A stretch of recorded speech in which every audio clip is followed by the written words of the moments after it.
In my last video, I talked about how my 2025 went in terms of language learning, and in this video, I wanted to share some of the goals/projects that I came up with for 2026. But first, let me just explain my goal setting system a little bit. So what I usually do is I choose like a general direction for each of my languages, and then I kind of come up with a list of projects rather than goals that I think will move me closer towards that direction or that goal, if you will. Not all of those projects have to be completed, but obviously the more I complete, the closer I will be to my goal. If you're interested, I actually have a video where I talk about why I prefer projects to goals, but not to make this introduction even longer, let's just jump into Italian. This year, I'm adding a new category, which is pronunciation. I don't think I've ever worked on my Italian pronunciation consistently, at least. And honestly, I feel like it's time because I often default to my Spanish pronunciation, which just feels a lot more natural to me. And so occasionally I will pronounce my D's kind of like almost interdentally, like a the instead of the. Or the B and the V, like I will pronounce my B's almost as V's, you know, so like things that you normally do in Spanish. And intonation, I think, also is a big one because I always feel like I either underdo it or overdo it. So I do want to get to a place where speaking Italian in terms of pronunciation is something that feels a lot more natural than it does right now. And so in order to do that, I'm going to be trying shadowing, which is obviously a technique I think at this point like most people know about, or at least most people in this community, right? And I definitely have known about it and I have tried it, but I've never really been like very consistent with it. So this year for Italian, I would like to try for at least 15 days, hopefully in a row, and maybe even 30 days as a stretch goal. I will probably choose one or maybe two native speakers for this exercise and just try to imitate them. And yeah, I think I already have a couple of people in mind.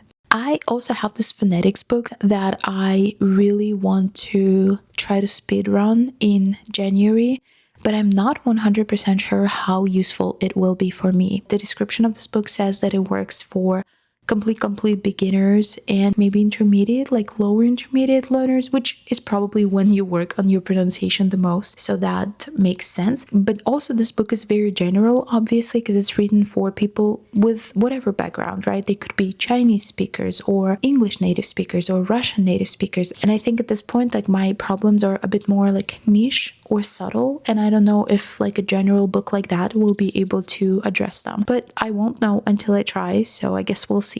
Speaking is another area that I'm going to continue working on. I did a lot to improve my speaking, and I do think I was able to improve significantly. However, there's still a long way to go. So I do want to continue taking my one-on-one italki classes. I think last year I took 47, and this year I would like to do at least 30. But honestly, it is kind of hard to predict because the reason why I've been able to take so many this year, I think is partially because I work from home. And so a 30-minute lesson is really easy to squeeze in whenever I want to. But if that ever changes, then it definitely will be a little bit more hard. I think I would be happy if I did at least 30, but I guess I could end up doing a lot less or a lot more. I also want to at least try doing language exchange because I have found at least one regular meetup here in New York City. I think last time I did language exchange for any language was like probably 8 years ago, if not more. I'm talking about in-person language exchange specifically. So my first project is to just go to one meeting, you know, and see if I like it or not. And then based on that, maybe I'll add more projects, like go a certain number of times or something like that. And finally, and this is something that I'm hoping will help me both with my speaking and also my pronunciation, and that is exposing myself to more kind of natural language. Because I kind of realized that most of my exposure to Italian comes from resources that have like very little to do with how people actually speak in real life. I read a lot, obviously, but I usually read like literary work written like decades, sometimes like close to 100 years ago. So even in like the dialogues that you see there, the words that are used are not necessarily words that are used still to this day. And then another thing is like podcasts. I really listen to a lot of podcasts, especially in the first half of 2025. But even then, most of them are like scripted podcasts. So I feel like I miss out a lot on certain things like maybe slang or feelers or just like how people speak to each other naturally. So I would like to maybe find more media, be it books, because, you know, if you read, for example, even like something like self-help, the language there is like a lot more applicable to real life. And same goes for podcasts. Like there's a lot of shows that have like multiple speakers where people interrupt each other, react to each other. And that's the kind of content I want to be consuming a little bit more of. So last year I finished my 2 general like grammar textbooks, and after that I kind of went on a shopping spree and I bought a lot of these like shorter textbooks that each address a certain topic. I have one on conjunctions that I finished, I have one on the subjunctive, one on prepositions, one on pronouns, and I think something else as well. So I do want to finish, if not all of them, then at least most of them. And I definitely do want to start with the subjunctive textbook because to this day, it's not something I'm super confident with. I mean, they make sense because I think like most people, when they learn languages where you have the subjunctive mood, they kind of struggle with it. But I think my struggle a lot of the times also comes from the fact that they're not necessarily used in the same way in Spanish and Italian. And so sometimes I expect it to work the same way and then I realize that it doesn't. And so I kind of just want to have a clearer idea of when it is and when it's not used in Italian.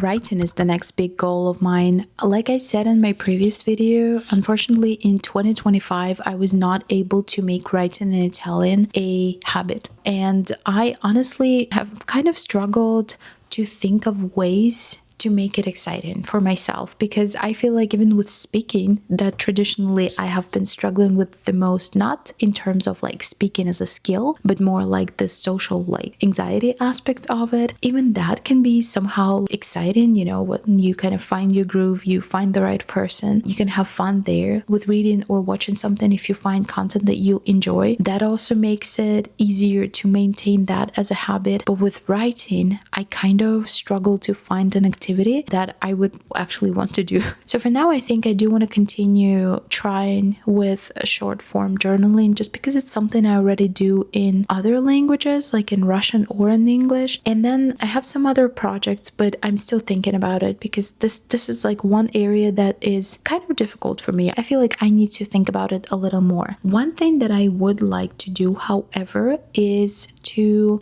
get someone to go through my writing. And when I say someone, I mean a person. I'm thinking of suggesting this to my current Italian tutor. We basically only do conversation classes. There's very little teaching, but maybe we can find a way to make it work. Reading. This one I have so many projects for. First of all, a big goal of mine is to continue reading the books that I own. It was a goal of mine even last year, but I only started addressing it, I think, towards the end of the year. I think I finally gotten to the point where I feel a lot more confident reading physical books, and so I want to kind of continue that streak, because I guess like my problem is that historically I have been really bad at reading books that I buy. Like I buy a lot of books and then I will read books that I either get from the library or I maybe buy or borrow digitally. I think I currently have 30 plus unread books in Italian, and I would like for that number to go down to 19 by the end of the year. Don't ask me why 19. I think there was some kind of a logic there, but I don't remember what it was.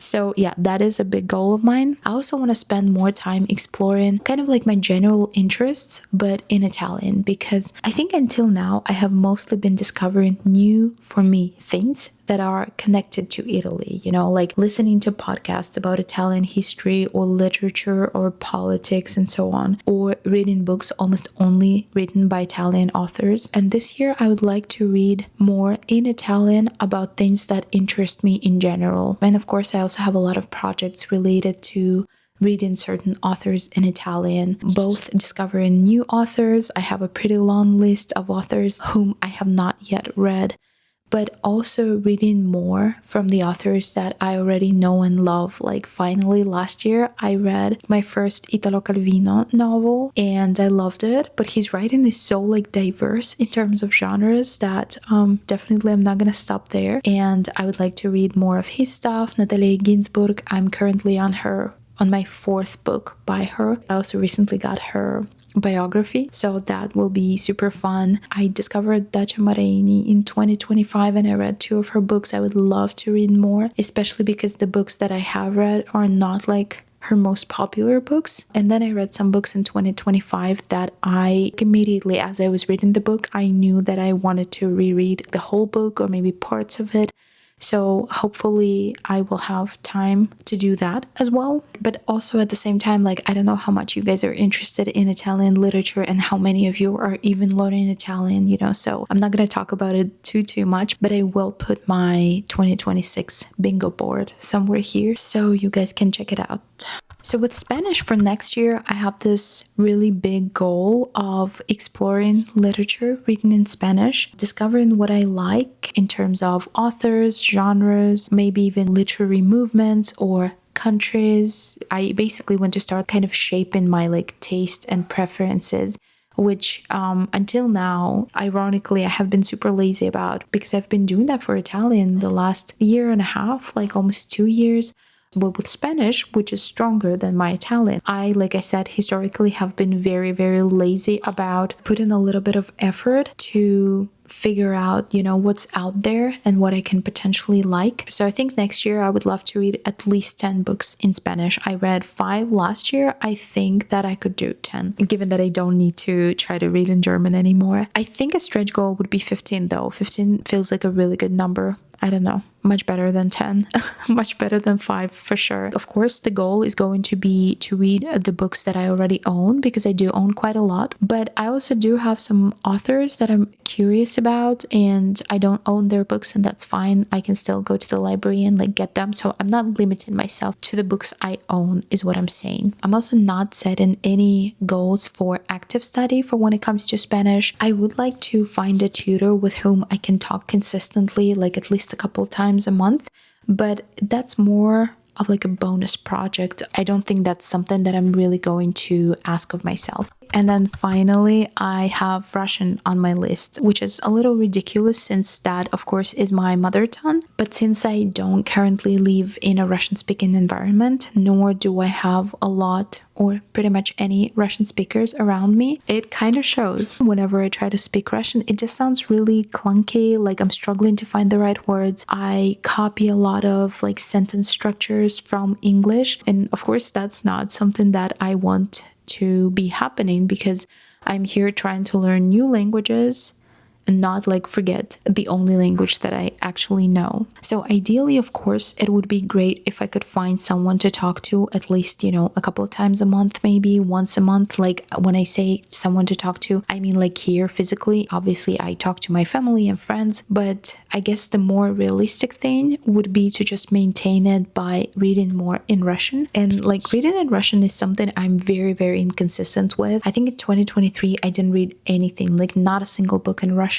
In 2024, I read quite a lot, and the books that I read were kind of chunky. And then in 2025, I read 3 books, and they were not chunky books or anything. So what I'm saying is that I didn't really spend much time reading in Russian last year. But thanks to my book buying addiction, I do have about maybe 10 books here in my house in Russian, and libraries here in New York have quite a lot of books in Russian. So I really want to aim for it, like 5 to 7 books at least. Of course, like the majority of books that I read and that I have been reading for the last God knows how many years are not in Russian. So whenever I start reading something in Russian, I always get surprised at just how easy it feels. Because at this point, I would think like, oh, I'm a pretty confident reader in English. Most of the stuff that I read is in English. But whenever I pick up a book in Russian, I realize how much harder I make it for myself trying to read in all these other languages. And something that kind of helps is that I recently have been really into poetry for some reason. And I honestly, poetry in other languages that are not Russian for some reason, like just does not have the same emotional kind of impact on me. So I've been reading quite a lot of poetry in Russian. So hopefully that continues to be the case moving forward. But yeah, that's pretty much everything that I wanted to share today. As always, I love reading about what you guys are up to, so please feel free to leave a comment sharing your plans for the new year. Thank you for watching this video, and I hope to see you in my next one.